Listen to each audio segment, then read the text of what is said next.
Alors bonjour, alors je reviens par rapport aux vidéos que j'avais faites sur le cancer triple négatif. Si je reviens, c'est parce que de temps en temps j'ai des messages qui apparaissent sur ma boîte et qui me demandent comment je vais aujourd'hui. Alors aujourd'hui je vais bien, le mot rémission a enfin été sorti au bout de 5 ans.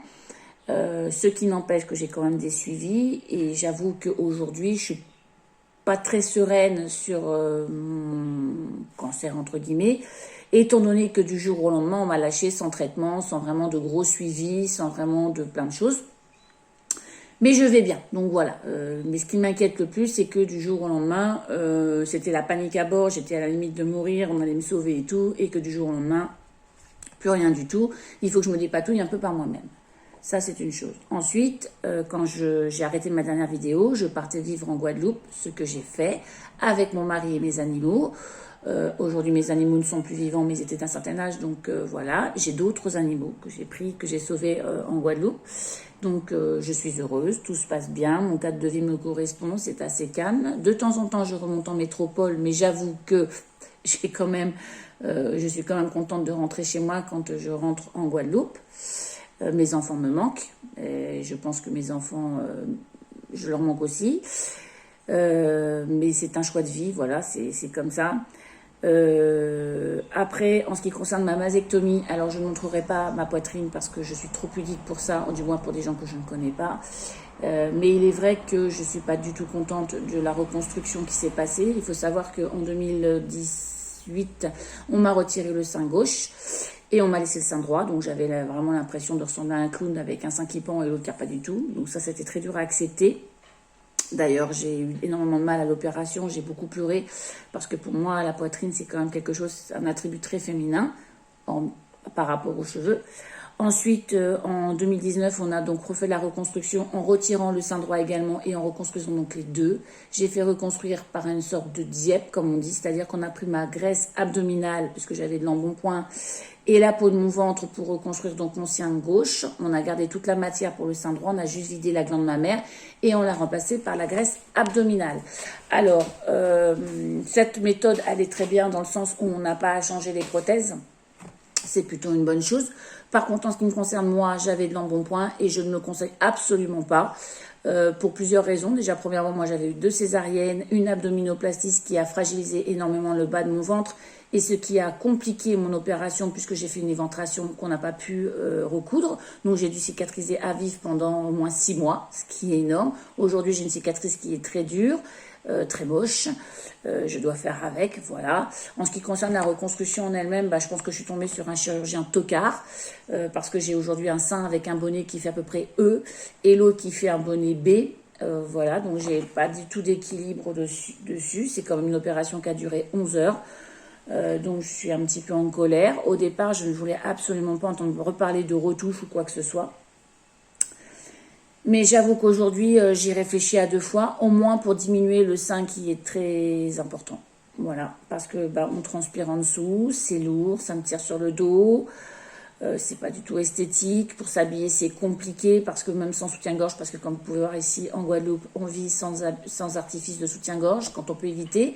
Et du coup, dans les vêtements, c'est la pagaille. Et dans le soutien-gorge, c'est pas forcément mieux, puisque j'ai un sein qui passe par-dessus, ou alors j'ai un sein qui est pas du tout bien maintenu. Enfin bref, c'est pas top. Je pensais à me faire un tatouage sur la poitrine pour cacher ces horreurs, mais en y réfléchissant bien, je me dis qu'en vieillissant, mon gant va devenir un gant de toilette et que ça va être très très moche le tatouage. Donc du coup, je n'ai pas fait le tatouage.